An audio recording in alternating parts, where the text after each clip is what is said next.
deixem mitja dormida, desperta de seguida, cada dia al dematí, canta el Kiki. Kiki Ràpid, el podcast del Kikiriki.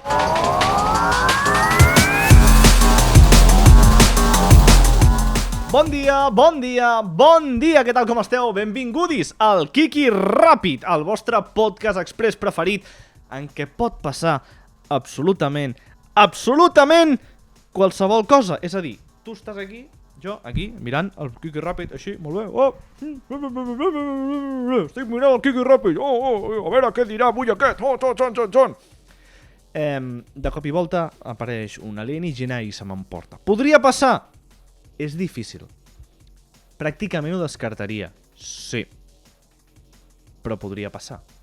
Passa que això va gravat i si passés caldria que em tornessin per poder penjar el vídeo. Complicat. Bé, podria passar que passés, però que després ho veiéssiu seria més difícil encara. Hòstia, és igual. No parlarem d'aliens avui, d'acord? No parlarem d'aliens. Parlarem d'una cosa millor que els aliens, que és fugir.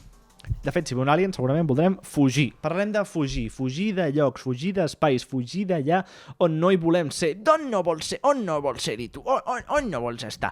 Doncs, mira, avui, batalletes.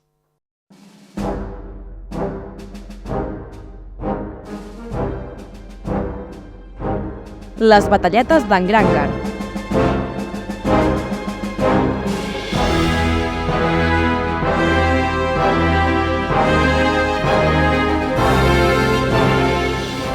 Vinga, va, batalletes del Grancar perquè ai.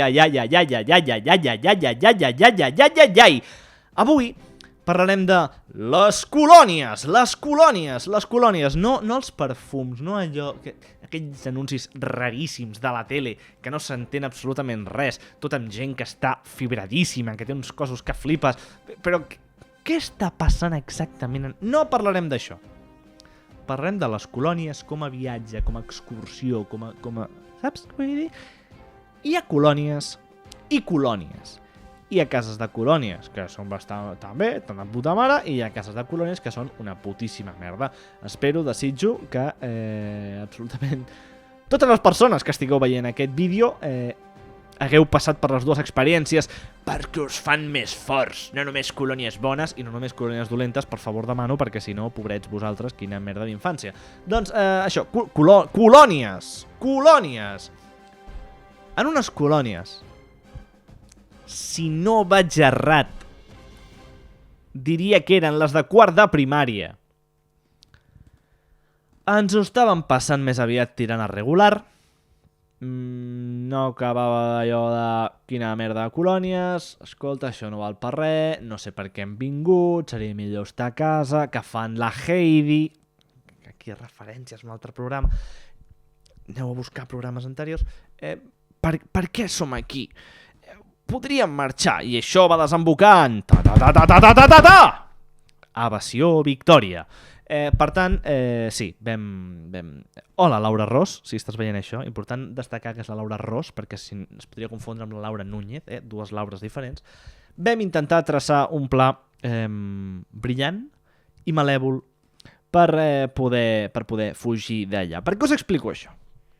Perquè l'altre dia em van enviar una notícia. Aquestes notícies aleatòries que de cop i volta apareixen al teu telèfon en què deien que un nen de 10 anys havia aparegut conduint un cotxe en no sé quin puto poble de por ahí i que a la gent li semblava molt malament. A mi això em va portar al passat i aquest pla que ara us explicaré. A les colònies hi vam anar amb autocar. L'autocar és un vehicle molt gros, no cal que us ho digui, et porta a un lloc, però no estàvem preparats per segrestar un autocar per tornar cap a casa. Hagués estat una tarea harto complicada. I vam decidir que potser el que podíem fer era robar un cotxe. El director de l'escola, pel que fos, havia vingut a les colònies amb el seu cotxe, una mena de tartan, era com un jeep, una cosa així. Per què tenia un jeep? No ho sé, però més o menys una cosa així. I vam decidir que era un bon plan robar-lo. De fet, vam dir, espera. és que ho podem fer. És que no hi ha cap mena de problema. És que si sumem la teva edat i la meva edat, ja tenim els 18! Ens va faltar allò de no tenim carnet de conduir. Però no passa res! No passa res. Alguna cosa ens hauríem inventat. Un als pedals, l'altre al volant i anar fent. Sabeu conduir un cotxe, nois? No!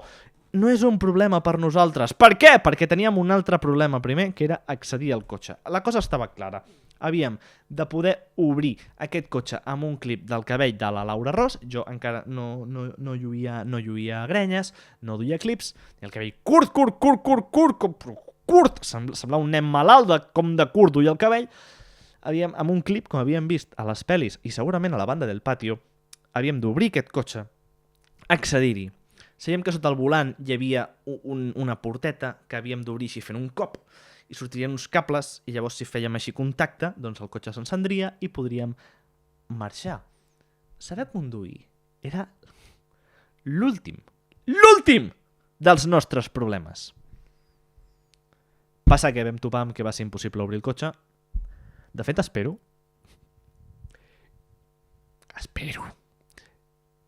que no li fessin malbé el pany al director de l'escola. Ara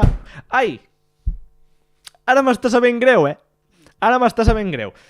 Llavors vam decidir que potser podíem robar les claus, però va ser complicat perquè ni tan sols sabíem on era l'habitació d'aquest senyor. Per tant, vam acabar abandonant la idea i vam dir, és igual, sí, d'aquí ens queda ja només una nit o dues, no me'n recordo, i tornarem a casa, ja està, no passa res, no pastanaga.